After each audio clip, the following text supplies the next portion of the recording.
I stared at my bare feet, wiggling my toes to ensure they were perfectly centered on the frayed terry cloth towel. Despite countless washings, the towel was still white, since my grandmother used borax when doing her laundry in Venezuela. My grandparents, uncle, and mother stood on their towels in the living room, ready to buff the newly applied dull wax from our terrazzo floors.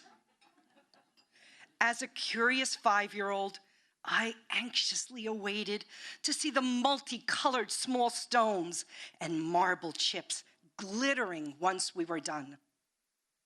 My mother carefully lowered the tone arm onto a vinyl record, and then it began.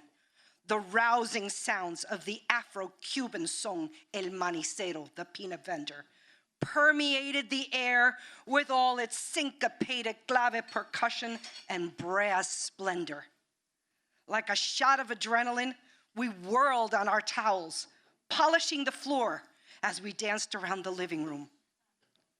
My grandmother grinned from ear to ear, my grandfather chuckled, and my 21-year-old mother giggled as she danced with her 15-year-old brother. I jumped off the towel and ran to climb on my grandfather's feet. His arms and hands were strong as he held me and shuffled to the rhythms. A year later, I stepped off that gleaming floor and onto the weathered New Jersey pavement.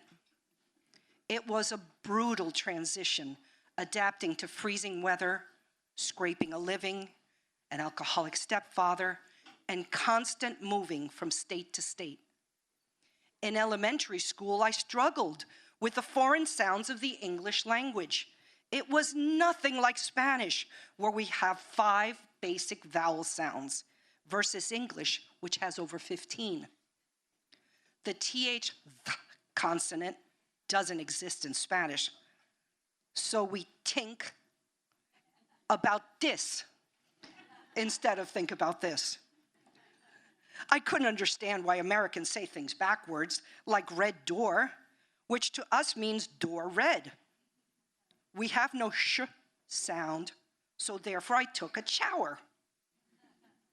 And those idioms plagued me into adulthood. I was in my 40s when my husband burst out laughing after I remarked a woman was a goody tissues.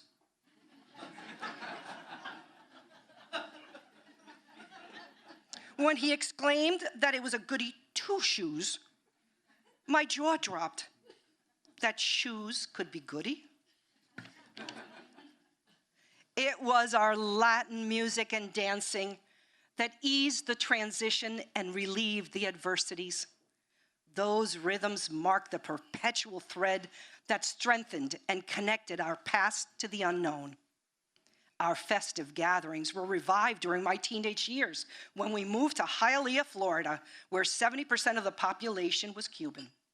My mother quickly found groups and friends with our Latin spirit and began the December Jubilees honoring Santa Barbara and San Lázaro, celebrations rooted in religion and culture. My parents located caterers to prepare a grand feast of traditional dishes for over 200 guests.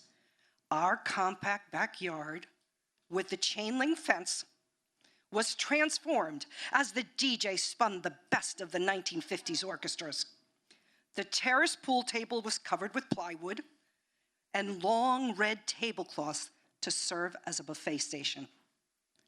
The small patio floor was invigorated with people dancing shoulder to shoulder from early evening until the following morning.